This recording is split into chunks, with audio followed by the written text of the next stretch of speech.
দাদা, দেশে এখন সিনেমার অভাব নেই। দ্য কেরালা স্টোরি আগে তো হিট ছিলই, এখন আবার বাজারে এসে গেছে আর এক নতুন সিনেমা, দ্য টিসিএস স্টোরি।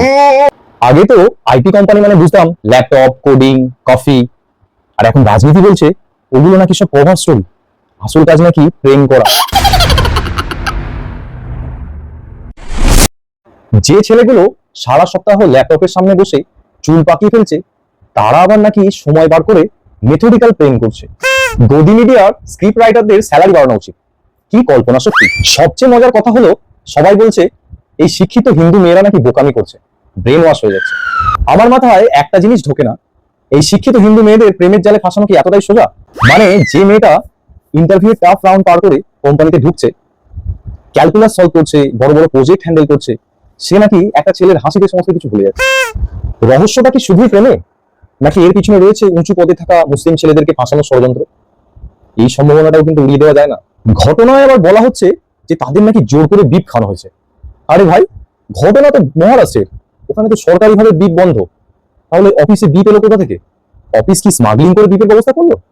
আসলে মেয়েদের বুদ্ধিকে আমরা এতটাই ছোট করে দেখি যে তাদের কেরিয়ারের থেকেও তাদের ব্রেন ওয়াশ হওয়ার গল্পে আমরা বেশি তালি দিই। আবার বলছে তাদের নাকি জোর করে রোজা রাখানো হয়েছে।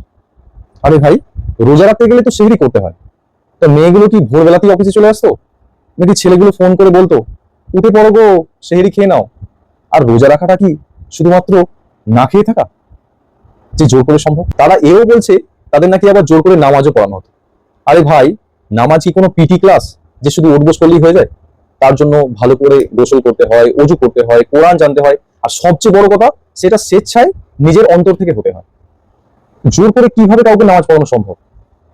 এর পিছনে কিন্তু অন্য কোনো রহস্যের গন্ধ পাওয়া যাচ্ছে। এর নিরপেক্ষ তদন্ত হওয়া উচিত। এটা কোনো প্রেম না, এটা চক্রান্ত। আমাদের সমাজের ডিকশনারিটা এখন খুবই ইন্টারেস্টিং।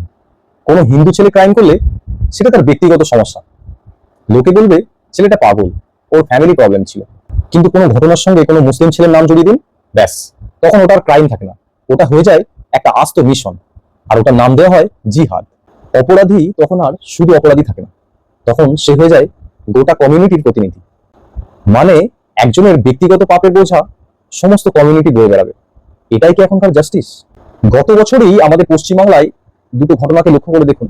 একটি ঘটনা বর্ধমান জেলায়, যেখানে একটি মুসলিম মেয়ে একটি হিন্দু ছেলেকে ভালোবেসে বিয়ে করলো, কিছুদিন পরে তার পরিণতি হলো গলায় দড়ি দিয়ে আত্মহত্যা। আবার দক্ষিণ 24 পরগনা জেলার একটি মহিলা পুলিশ কনস্টেবল মন দিলেন একজন পিএসআইকে, তারও শেষ পরিণতি হলো মৃত্যু। আশ্চর্য ব্যাপার হলো, মিডিয়ার ক্যামেরা কিন্তু তখন ওই গলিগুলোতে ঢোকেনি। কেন জানেন? কারণ জিহাদ শব্দটি এই ঘটনাগুলোতে ফিট করা যাচ্ছে না। এটাকে অন্তত তাদের লাভ সংগ্রাম বলে চালানো উচিত ছিল। না না না না, সেটা বললে তো আবার মেজরিটির ভোট হারানোর ভয় থাকে, কারণ তাদের তো আবার উদ্দেশ্য থাকে সবসময় মেজরিটির মনে মাইনরিটির আতঙ্ক তৈরি করা। তাই যেখানে তাদের এই উদ্দেশ্য সফল হওয়ার সুযোগ নেই, সেখানে তাদের ক্যামেরা আর ব্রেকিং নিউজের কোনো আওয়াজ নেই। আর একটা কথা, সারা পৃথিবীতে মুসলমান আছে, কিন্তু লাভ জিহাদ বর্তমানে শুধু ভারতেই ঘটে চলেছে।